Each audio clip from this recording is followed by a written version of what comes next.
Hello everyone. आज हम discuss करेंगे PBI notes for those student which have chemistry subsidiary subject. मतलब BSc के उस स्टूडेंट्सों के लिए हम नोट्स को आज डिस्कस करेंगे जिनका पार्ट टू में बीएससी पार्ट टू में केमिस्ट्री सब्सिडियरी या जनरल सब्जेक्ट है। मीन्स जिन्हें केमिस्ट्री में 75 मार्क का ऑब्जेक्टिव क्वेश्चन पूछे जाते हैं एलएनएम यूनिवर्सिटी में। उनके लिए आज हम नोट्स को डिस्कस करेंगे। नोट्स सिलेबस पर बेस्ड है, इसलिए हम सेक्शन वाइज वीडियोस बनाएंगे और ऑलमोस्ट सारे टॉपिक्स को कवर करेंगे। ओके, तो विदाउट डिले हम स्टार्ट करते हैं। जो फर्स्ट लॉ ऑफ थर्मोडायनेमिक्स होता है वो कंजर्वेशन ऑफ एनर्जी से रिलेटेड होता है। मीन्स ये कहता है कि according to first law of thermodynamics total energy of universe remain conserve in any thermodynamic process. Okay, मतलब किसी भी थर्मोडायनेमिक प्रोसेस में टोटल जो एनर्जी रहती है वो कंजर्व रहती है। क्या बोलता है, मीन्स ये law of conservation of energy है। क्या है? Law of conservation of energy है। Okay, so delta is equal to Q plus W, ये इसका इक्वेशन फॉर्म है। और डब्ल्यू क्या है? Work done on the system. यदि बाय द सिस्टम होता तो प्लस की जगह यहाँ माइनस एन हो जाता। ये on the work done on the system है। इसके बाद डेल्टा यू का value Q plus W. Delta E को ही डेल्टा यू बोलते हैं। डेल्टा ई क्या है? Change in internal energy. और डब्ल्यू क्या होता है? Minus integration of P D भी। तो W को माइनस इंटीग्रेशन ऑफ PD भी लिख सकते हैं। Now for a cyclic process delta E is equal to क्या होता है? साइक्लिक प्रोसेस के लिए change in internal energy zero होता है। और यदि change in internal energy zero है तो QW हो जाएगा। Q is equal to W हो जाएगा। चेंज इन एंथैल्पी का फॉर्मूला क्या होता है? Delta H is equal to delta U plus delta NGRT। ये आइडियल गैस के लिए होता है। नाउ हम relation between change in enthalpy पढ़ेंगे, लेकिन उससे पहले हम इंथैल्पी को जान लेते हैं। इंथैल्पी क्या होता है? इंथैल्पी होता है heat content of the system. क्या होता है? Heat content of a system. और चेंज इन इंथैल्पी का फॉर्मूला क्या होता है? Delta H is equal to delta U plus delta P V. ये दो तरह से एक्सप्लेन किए जा सकते हैं। एक तो at a constant temperature, at a constant pressure, और दूसरा at a constant volume. Constant pressure पर क्या होगा? Delta H is equal to delta U plus P delta V. Constant pressure पर P बाहर निकल जाएगा और कांस्टेंट वॉल्यूम पर V बाहर निकल जाएगा। तो कांस्टेंट प्रेशर पर आ गया delta H is equal to delta U plus P delta V, और यहाँ V निकल गया बाहर तो डेल्टा P आ गया। तो delta H is equal to delta U plus V delta P। इसके बाद work done in isothermal process पढ़ेंगे। तो work done in isothermal process दो तरह से होते हैं। एक तो रिवर्सिबल आइसोथर्मल प्रोसेस होता है और दूसरा रिवर्सिबल आइसोथर्मल प्रोसेस होता है। तो रिवर्सिबल प्रोसेस में वर्क डन आता है, जो वर्क डन इन रिवर्सिबल आइसोथर्मल प्रोसेस होता है उसका वैल्यू आता है minus NRT ln V2 by V1। तो ln को रिप्लेस कर सकते हैं ना 2.303 लॉग से। तो ln इक्वल टू क्या होता है? 2.303 लॉग से। तो ln को रिप्लेस कर दिए 2.303 लॉग से, तो ये नया एक्सप्रेशन आ गया वर्क डन का। फिर हम ये जो V2/V1 है उसे P1/P2 से रिप्लेस कर दिए। क्यों? क्योंकि V2/V1 is equal to P1/P2 होता है। ये बॉयल्स लॉ से होता है, P is inversely proportional to V, तो वहीं से आता है V2/V1 is equal to P1/P2।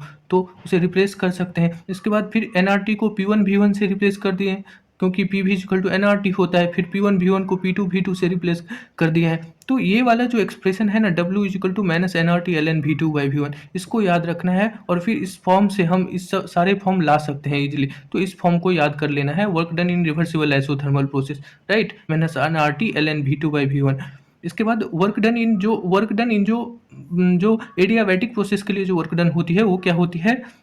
NCV T2 - T1। Okay, now work done in irreversible process क्या होते हैं? वर्क डन इन irreversible process minus P external dv, और dv को इंटीग्रेट कर दिए तो minus P external V2 - V1 आ जाएगा। किरचॉफ्स लॉ क्या होता है? किरचॉफ्स लॉ होता है delta H2 minus delta H1 is equal to delta CP into T2 - T1। Delta H2 minus delta H1 is equal to delta CP into T2 - T1। यदि enthalpy इससे क्या करते हैं? Enthalpy change at any temperature find करते हैं if enthalpy change at one temperature given होता है तो। ओके, तो आइए हम अब दूसरे पेज को डिस्कस करते हैं। दूसरा पेज को हम डिस्कस करते हैं। दूसरे पेज में हम एक्सटेंसिव और इंटेंसिव प्रॉपर्टीज से डिस्कस करेंगे। एक्सटेंसिव और इंटेंसिव प्रॉपर्टीज से डिस्कस करेंगे। एक्सटेंसिव प्रॉपर्टीज क्या होते हैं? ये इंटेंसिव प्रॉपर्टीज़ क्या होते हैं? I for intensive, I for independent, ऐसे याद रखेंगे कि आई फॉर इंटेंसिव होता है और आई फॉर इंडिपेंडेंट होता है। तो जो इंटेंसिव प्रॉपर्टीज़ होती है वो इंडिपेंडेंट रहता है क्वांटिटी और कंटेंट ऑफ द सिस्टम से। मीन्स यदि कंटेंट ऑफ द सिस्टम से इंडिपेंडेंट रहता है तो साइज़ में चेंज करेंगे तो कोई भी फ़र्क नहीं पड़ेगा इंटेंसिव प्रॉपर्टीज़ पर, क्योंकि साइज़ चेंज करेंगे तो कोई भी डिफरेंस नहीं पड़ेगा। तो ये और this properties does not change on bifurcating the system. यदि सिस्टम को हम बाइफरकेट करेंगे मीन्स काटेंगे तो कोई चेंज नहीं होगा। Like example temperature, colour, pressure, density, specific volume, specific internal energy. Okay, तो ये था इंटेंसिव प्रॉपर्टीज। अब इसके सारे जो अपोजिट प्रॉपर्टीज होंगे सो वो एक्सटेंसिव होंगे, ये डिपेंडेंट होंगे क्वांटिटी पर। ये चेंज होगा bifurcating on the system, system को काटने पर ये चेंज होगा। और ये साइज पर भी डिपेंड करेगा। तो सारे इंटेंसिव हमें इंडिपेंडेंट से ट्रिक से याद कर लेना है और एक्सटेंसिव सारे इसके अपोजिट हो जाएंगे। ओके, नाउ इसके कुछ एग्जांपल्स हैं like work, enthalpy, internal energy, entropy, energy, Gibbs free energy, Helmholtz free energy, ये सब इंपॉर्टेंट इसके एग्जांपल्स हैं। ओके, नो एक्सटेंसिव प्रॉपर्टीज क्या होता है? तो extensive properties are additive in nature. कैसा होता है? Extensive properties are additive in nature and यदि एक्सटेंसिव प्रॉपर्टीज को पर यूनिट मास के लिए या पर यूनिट वॉल्यूम के लिए एक्सप्लेन करेंगे तो वो इंटेंसिव प्रॉपर्टीज बन जाएगा। कहने का मतलब ये है कि एक्सटेंसिव प्रॉपर्टीज को के पहले यदि हम स्पेसिफिक लगा देंगे या उसे पर या इसका मतलब ये हुआ कि यदि उसे पर यूनिट मास के लिए या पर यूनिट वॉल्यूम के लिए एक्सप्लेन करेंगे तो वो इंटेंसिव प्रॉपर्टीज बन जाएगा। देखिए जैसे इंटरनल एनर्जी है, क्या है? एक्सटेंसिव प्रॉपर्टीज है। लेकिन जब स्पेसिफिक हो जाता है internal energy, specific internal energy, तो ये इंटेंसिव हो गया। मतलब किसी भी प्रॉपर्टीज के आगे में यदि स्पेसिफिक लगा है तो वो इंटेंसिव प्रॉपर्टीज होगा। ओके, नाउ अब रिवर्सिबल और रिवर्सिबल प्रोसेस को डिस्कस करेंगे। तो रिवर्सिबल प्रोसेस क्या होता है? इसमें फाइनाइट टाइम्स लगते हैं। इसमें रिवर्सिबल प्रोसेस का एक एग्जांपल ले लीजिए कि जो झरना झरना जो रिवर्सिबल प्रोसेस जो इसमें क्या होती है, फाइनाइट टाइम लगता है और क्या लगते हैं, फाइनाइट स्टेप्स लगते हैं और P external is equal to P internal होता है लगभग। तो ये तीन प्रॉपर्टीज होते हैं। फिर रिवर्सिबल प्रोसेस के सारे इसके अपोजिट होंगे। लाइक इसमें इनफाइनाइट टाइम लगता है तो इसमें फाइनाइट टाइम लगेगा, इसमें इन्वॉल्व इनफाइनाइट स्टेप लगता है इसमें फाइनाइट स्टेप लगेगा, इसमें P external is equal to P internal होता है तो इसमें P external is not equal to P internal होगा। मीन्स पी एक्सटर्नल यहाँ कांस्टेंट होता है। ओके, अब हम डिस्कस करेंगे मोलर हीट कैपेसिटी को।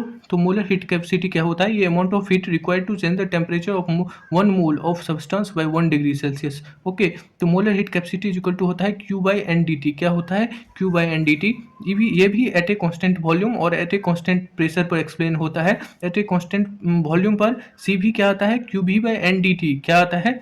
क्यू भी मतलब charge at a constant volume, C भी इज इक्वल टू क्यू भी बाई एन डी टी। तो क्यू भी का वैल्यू आ जाएगा सी भी एन डी टी।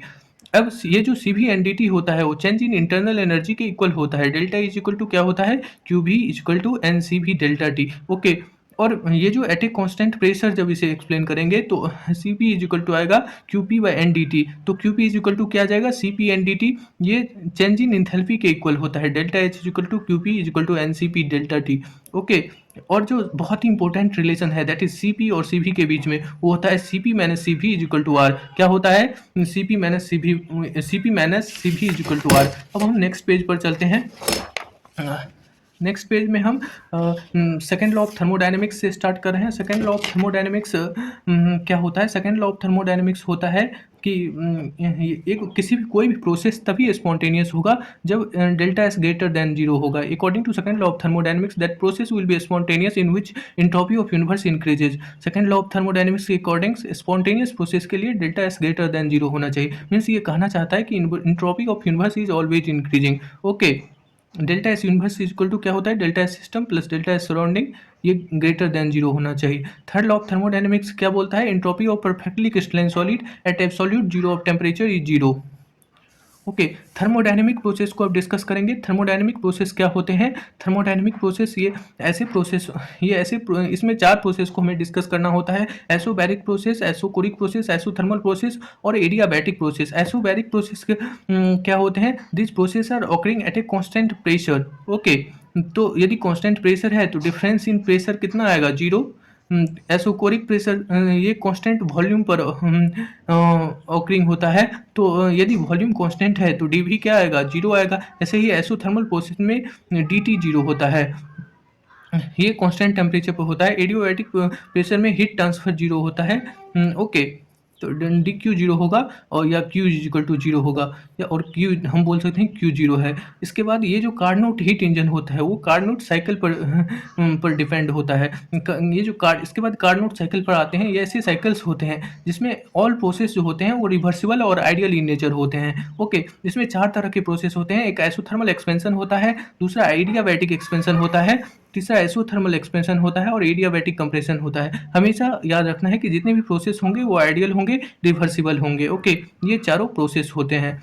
ये क्या होता है इसका प्रिंसिपल, ये क्या करता है कि Carnot the basic principle of this heat engine is to take a heat from a source. Heat से सोर्स से हीट लेता है और उसे क्या करता है, उसे वर्क में कन्वर्ट करता है। And converting some part of heat into work, उसके सोर्स से हीट लेकर उसके कुछ पार्ट को वर्क में कन्वर्ट करता है और जो बच जाता है and rejecting the remaining part as waste to the sink. मतलब जो पार्ट बच जाता है हीट का वो सिंक में चला जाता है। इफिशियंसी क्या होती है, इफिशियंसी होती है, इफिशियंसी को ये इससे इंडिकेट करते हैं, that is known as eta is equal to 1 minus T2 by T1 is equal to 1 minus TC by TH is equal to 1 minus QC by QH। इस तीनों में से जो भी ऑप्शन में रहेगा उसमें टिक मार देना है। TC क्या होता है, ये होता है TC होता है टेम्परेचर ऑफ सोर्स, TC होता है temperature of sink and TH होता है टेम्परेचर ऑफ सोर्स। TH को टेम्परेचर ऑफ हॉट रिजर्वायर्स भी बोलते हैं और टेम्परेचर ऑफ सिंक को टेम्परेचर ऑफ कोल्ड रिजर्वायर्स भी बोलते हैं। तो ये तीनों एक ही है, आपको जो भी ऑप्शन में गिवन हो उसमें टिक मार देना है। और इफिशियंसी किस पे डिपेंड कर रही है, इफिशियंसी का जो फॉर्मूला है उसमें temperature of source and sink है, तो डिपेंड किस पे करती है efficiency, temperature of source and sink पर।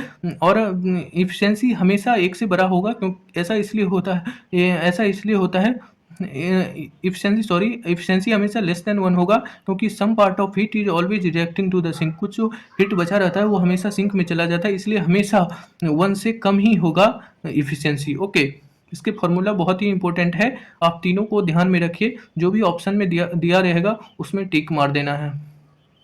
ओके, तो आइए हम नेक्स्ट पेज पर अब चलते हैं। ये डिस्कस कर चुके हैं।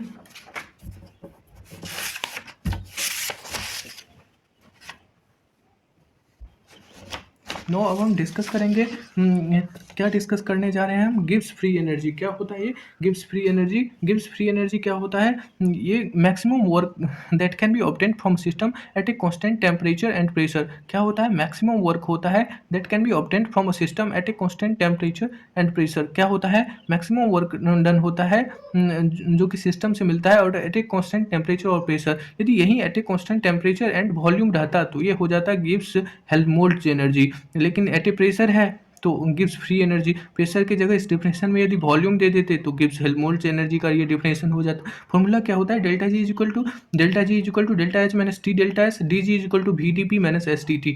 ओके, और एक फॉर्मूला होता है डेल्टा जी का, delta G is equal to delta G naught plus RT ln Q। At equilibrium पर डेल्टा जी 0 होगा तो डेल्टा RT ln Q इधर आ जाएगा, तो delta G naught is equal to आएगा minus RT ln K equilibrium. तो delta G naught का फिर ln को 2.303 लॉग से रिप्लेस कर दीजिए, तो डेल्टा जी नोट आज इक्वल टू आ जाएगा minus 2.303 log RT log K। Okay, इसके बाद delta G formation for elemental state के लिए क्या होती है, 0 होती है। एलिमेंटल स्टेट का मतलब होता है pure state, means natural state, like O2 in gaseous state, Br2 in liquid state इत्यादि ETC। तो delta ji formation for elemental state के लिए 0 होता है। ऐसे ही डेल्टा एच फॉर्मेशन भी एलिमेंटल स्टेट के लिए एट ए स्टैंडर्ड कंडीशन 0 होता है। गिब्स हेल्महोल्ट्ज इक्वेशन क्या होता है, d delta G by dt at a constant pressure is equal to minus delta H by T square. इसी का इंटीग्रेटेड फॉर्म है, जब आप इसको इंटीग्रेट करोगे तो पाओगे delta G2 by T2 minus delta G1 by T1 बराबर delta H into 1 by T2 minus T1। आप इस फॉर्मूला को याद रख लो, इसको इंटीग्रेट इंटीग्रेट करके यहाँ इस फॉर्म में कन्वर्ट कर सकते हो। इस फॉर्मूला को हमेशा याद रखिए। गिब्स इक्वेशन क्या होता है, delta G is equal to delta H plus T delta G by D T at a constant pressure, this is known as Gibbs equation. यदि इसमें आप डेल्टा जी को डेल्टा ए से, डेल्टा एच को delta U से convert कर दोगे और पी की जगह भी दे दोगे तो हेल्महोल्ट्ज इक्वेशन आ जाएगा। क्या किए, डेल्टा जी को डेल्टा ए से, डेल्टा एच को डेल्टा यू से और पी की जगह भी दे दिए तो क्या आ गया, हेल्महोल्ट्ज इक्वेशन आ गया। नो वन टफ इक्वेशन क्या होता है, वन टफ रिएक्शन आइसोथर्म और वन टफ आइसोथर्म इक्वेशन एक ही होते हैं। क्या होता है वो, delta G naught is equal to minus R T L N K P. क्या होता है, delta G naught is equal to minus R T L N K P. This is known as van't Hoff reaction isotherm और van't Hoff isotherm equation, ये दोनों एक ही होते हैं। ओके, वन टफ इक्वेशन और वन टफ आइसोकोर भी एक ही होते हैं। क्या होता है इसका equation, D L N K P by D T equal to delta H naught by R T square. इसको जब आप इंटीग्रेट करोगे तो आएगा L N K two by K one equal to delta H naught by R into one by T one minus one by T two. Okay, हम next page पर चलते हैं। अब ये है, अब हम डिस्कस करेंगे एंट्रोपी क्या होता है। Entropy measurement of degree of randomness होती है, डिग्री ऑफ रैंडमनेस को मेजरमेंट करता है एंट्रोपी। फॉर्मूला क्या होता है, delta S is equal to Q by T या delta S system equal to A to B Q reversible by T. ये ध्यान रखना है कि ये डिग्री में रैंडमनेस को मेजरमेंट करता है और delta S is equal to Q by T होता है, इतना ध्यान रखना है। इसमें जो पाथ और स्टेट फंक्शन के बेसिस पे ये दो तरह के होते हैं थर्मोडायनेमिक प्रॉपर्टीज। एक होता है स्टेट फंक्शन प्रॉपर्टीज और दूसरा होता है path function properties. State function properties जो होता है वो स्टेट ऑफ द सिस्टम पर डिपेंड करता है, like internal energy, enthalpy, entropy, free energy, temperature, pressure, volume, etc. Path function property किस पर डिपेंड करता है, यह इनिशियल और फाइनल स्टेट पे डिपेंड करता है। Path between the initial and final state is known as path function. यह डिपेंड करता है पाथ के इनिशियल और फाइनल स्टेट पर, like heat, work, heat capacity, distance. ये जो internal energy, enthalpy, entropy, free energy सब है, स्टेट फंक्शन है, ये पूछ सकता है क्योंकि ये सिलेबस में इन्वॉल्व है।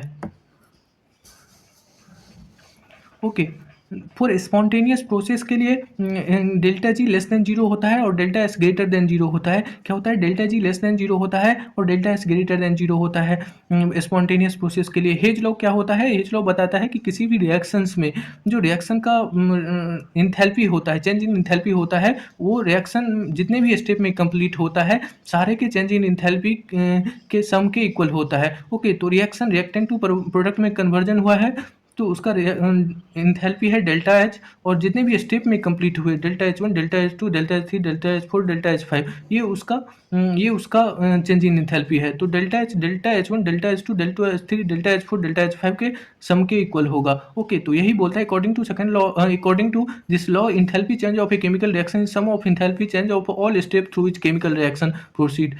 ओके, इसके बाद दो तरह के प्रोसेस होते हैं, इंडोथर्मिक और एक्सोथर्मिक। इंडोथर्मिक में हीट एब्जॉर्ब होता है, डेल्टा एच पॉजिटिव होते हैं। एक्सोथर्मिक में हीट रिलीज होता है और डेल्टा एच नेगेटिव होते हैं। स्पॉन्टेनियस प्रोसेस क्या होते हैं, स्पॉन्टेनियस प्रोसेस दो तरह से होते हैं। एक तो आप प्रॉपर इनिशिएशन दो और प्रोसेस चलती रहती है, ये भी होती है स्पॉन्टेनियस प्रोसेस। और एक प्रोसेस होती है जिसमें विदाउट प्रॉपर इनिशिएशन प्रोसेस अपने आप चलते रहता है, तो वो भी कहलाती है स्पॉन्टेनियस प्रोसेस। तो इसके कुछ एग्जांपल्स हम देखेंगे, लाइक मिक्सिंग ऑफ टू और मोर गैस, स्पॉन्टेनियस प्रोसेस है, अपने आप मिक्सड रहता है। इसके बर्निंग ऑफ कैंडल, इसमें क्या होता है, एक बार प्रॉपर इनिशिएशन दो, मीन्स एक बार जला दो फिर जलते रहता है, तो ये भी स्पॉन्टेनियस प्रोसेस है। Water will flow down hill and ice will melt into water, ये सारे स्पॉन्टेनियस प्रोसेस के एग्जांपल हैं। ओके, तो यही था आज का video. Thanks for watching, bye.